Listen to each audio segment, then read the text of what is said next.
유엔이 재정립한 평생 연령 기준표가 나왔습니다. 위에 0세부터 17세를 미성년자 이렇게 이야기합니다. 또 18세부터 65세를 청년, 또 66세부터 79세를 중년, 80세부터 99세를 노년, 100세 이후를 장수노인 이렇게 이야기합니다. 자, 여러분 이거 보면 참 재밌는 게 무엇이냐면 0세부터 17세가 미성년자라고 하는 것은 우리가 충분히 공감이 됩니다. 그런데 18세부터 65세를 뭐라고 이야기합니까? 청년이라고 이야기하는 거죠. 혹시 여러분 이것을 시청하고 있는 여러분은 지금 청년에 속해 있는 분들이 꽤 많을 거라고 생각이 듭니다. 보통 우리가 65세 정도 되면 이제 노년으로 접어든다고 생각하고 또 중년을 지난다고 생각하는데 실제로 유엔에서 재정립한 것을 보면 바로 18세부터 65세를 청년이라고 이야기하고 있습니다. 저는 우리가 청년의 시기를 살아가는 분들이 생각보다 이제 많아질 것이다 라는 생각을 하게 되죠. 그리고 66세부터 79세를 중년이라고 이야기합니다. 그리고 80세부터 99세를 노년, 100세 이후를 장수노인. 이제 100세에 굉장히 많은 사람들이 살고 계시기 때문에 생각보다 장수노인도 굉장히 많아집니다. 제가 이것을 강의할 때 보면 많은 사람들이 내가 이제는 뭐 노년인 줄 알았는데 내가 청년이다 라는 사실을 알고 난 다음에 굉장히 희망을 갖는 분들이 많은 것을 발견하게 됩니다. 여러분도 여러분 나이와 관계없이 여러분 청년의 삶을 사시기를 바랍니다. 오히려 성경의 사람들은 전반전보다 후반전이 더 하나님의 쓰임받는 삶을 살고 있는 것을 우리는 발견하게 됩니다. 그래서 이 부실공사라고 하는 우리가 그 내용이 있는데요. 이 부실공사가 무엇입니까? 우리가 실제로 우리가 이 인생 설계를 하지 않을 경우에는 부실공사를 할 수밖에 없게 되고 그 결과는 우리가 다 무너질 수밖에 없다는 걸 이야기하는 것이죠. 많은 사람이 전반전에는 잘 살아옵니다. 근데 중요한 건 후반전에 어떤 삶을 살 것인지에 대한 준비가 안 돼 있는 분들이 생각보다 굉장히 많다는 걸 발견하게 됩니다. 저도 이 강의를 하면서 굉장히 많은 분들을 국내적으로 만났습니다. 근데 제가 그분들을 만나면서 한 가지 얻게 된 인생의 결론이 있습니다. 그것은 무엇이냐면 인생은 길고 짧은 것은 대봐야 한다 라고 하는 것이 인생의 진리라고 하는 사실이죠. 많은 사람들이 그때 힘들다고 해서 영원히 힘들지 않고 그때 잘 나간다고 해서 영원히 잘 나가지 않는다는 것입니다. 이 말은 무엇을 의미합니까? 정말로 잘 준비된 자기 인생의 후반전과 그렇지 않은 인생의 후반전은 전혀 다르다는 것을 의미합니다. 그래서 저는 오히려 정말 위기를 만났던 사람들이 오히려 그 위기를 잘 극복하면 오히려 새로운 자기 인생의 후반전이 열리는 경우를 참 많이 보게 됩니다. 그래서 저는 그렇게 이야기합니다. 우리 가운데 어떤 삶의 역경들을 만나는 사람들이 참 많죠. 근데 여러분 실제적으로 역경을 거꾸로 읽으면 어떻게 우리가 읽을 수 있습니까? 역경을 거꾸로 읽으면 경력이 되더라고요. 여러분 우리의 삶 안에 역경을 잘 극복하고 나면 오히려 경력이 되어지는 것을 보게 되어집니다. 그래서 제가 인생 후반전을 위해서 강의하고 또 사람들을 많이 만나면서 느끼는 것은 무엇이냐면 자기에게 새로운 인생의 두 번째 기회들이 생기고 또 새로운 일들을 하게 되는 사람들의 공통적인 특징이 하나 있습니다. 그것은 무엇이냐면 자기가 겪었던 그 여러 가지 경력을 또 통해서 또 새로운 자기의 일이나 또 새로운 자기의 어떤 제2의 제3의 인생이 시작되는 경우를 우리는 꽤 많이 보게 되어집니다. 그렇다면 여러분 우리가 지금 혹시 어려운 가운데 있는 분이 있다면 오히려 그것이 나에게 내 인생의 새로운 경력을 만들어주는 시간이라고 하는 것을 생각할 수 있다면 오히려 긍정적으로 그 모든 과정을 우리가 생각해도 좋을 것 같습니다. 그래서 우리가 인생 기도를 한번 생각해 보면요. 우리가 보통 인생 기도가 베이비부터 시작해서 100세까지 이를 시간을 우리가 생각해 본다면 각 연령에 맞는 나름대로 미션들이 있습니다. 그 중에 이제 10대들은 자기의 정체성을 아는 것이 이때 가장 중요한 미션이 되겠죠. 20대를 보면 여러분 20대 가장 중요한 게 뭘까요? 학교를 졸업하고 나면 바로 취업을 해야 합니다. 근데 요즘 여러분 취업이 쉽습니까? 어렵습니까? 결코 쉽지 않습니다.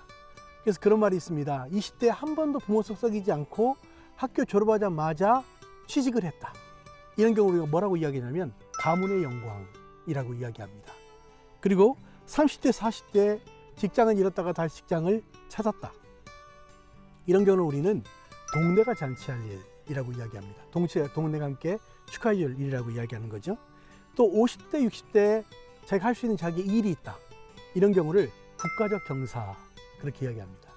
그리고 70대, 80대, 90대가 됐음에도 불구하고 자기가 할 수 있는 자기의 일이나 자기의 미션이 있다.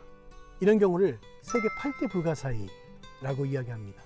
그만큼 그렇게 준비된 사람이 많지 않다는 것을 이야기합니다. 얼마 전에 한나라에 가셨지만 우리 송혜 선생님이 90세가 넘을 때까지 현역으로 일을 하셨죠.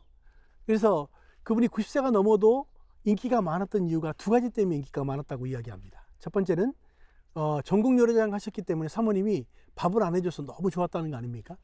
두 번째 인기가 많았던 이유는 90세가 넘어도 돈을 잘 버니까 라고 이야기합니다.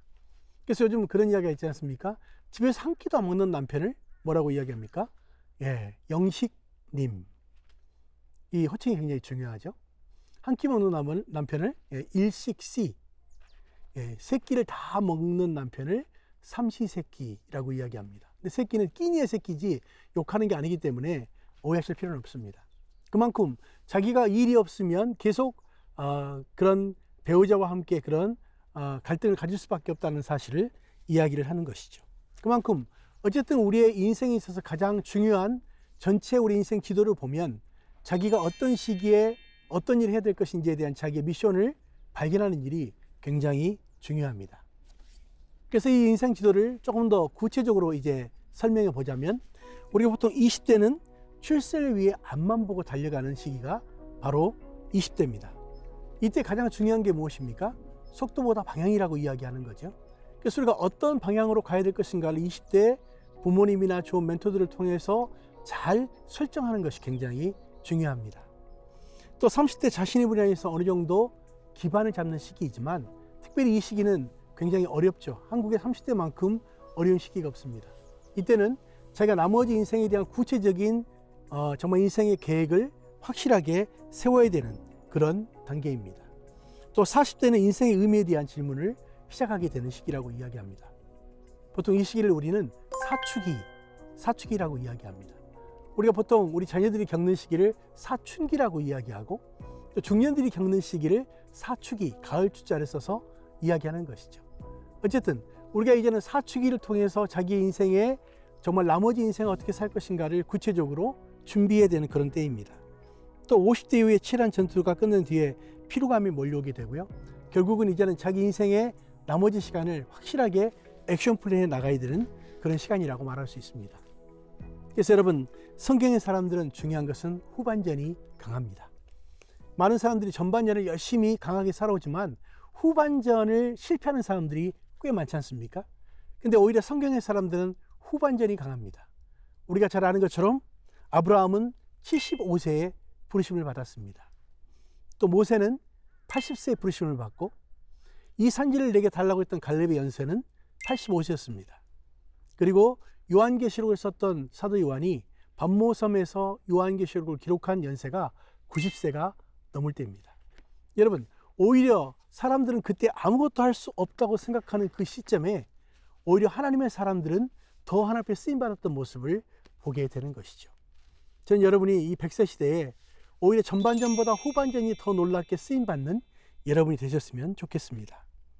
그래서 이 베이비 부모가 이제 희망하는 노후 생활을 이렇게 좀 점검해 봤습니다. 그랬더니 이 자기 개발이 7.5%, 또 종교 활동을 열심히 더 하겠다가 9.1%, 자원봉사가 16.8%, 소득 창출이 18.8%, 취미 생활이 42.3% 이렇게 결론이 나왔습니다.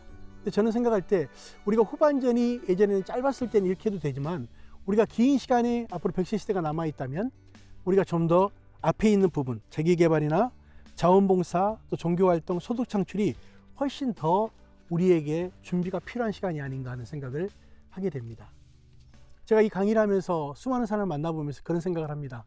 앞으로 우리가 얼마가 필요할까요? 라고 하는 질문을 많이 받게 됩니다. 물론 여러분, 우리가 긴 시간을 살아가면서 필요한 것은 얼마의 재정이 필요한가도 너무 중요하지만 그보다 더 중요한 것은 무엇이냐면 내가 어떤 삶을 살 것인가가 결정되어야만 우리가 거기에 맞는 재정도 필요한 것이죠. 그래서 저는 그렇게 이야기합니다. 재화 반사성이란 말을 씁니다. 재화 반사성. 이 말이 무엇입니까? 물질만 준비한 것은 반만 성공하는 것이다. 우리가 건물을 지을 때도 그 건물의 용도에 따라서 우리가 재정이 필요한 것처럼 우리 인생도 마찬가지입니다. 내가 어떤 삶을 살 것인가가 먼저 결정되어지고 그 이후에 내가 어떤 필요가 있는가를 우리가 알아가는 것이 굉장히 중요한 거죠.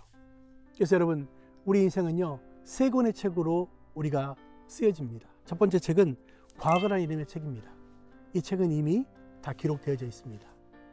두 번째, 현재라는 이름의 책입니다. 이것은 이미 지금 기록되고 있습니다. 세 번째는 미래라는 이름의 책입니다. 이것은 앞으로 기록될 것입니다.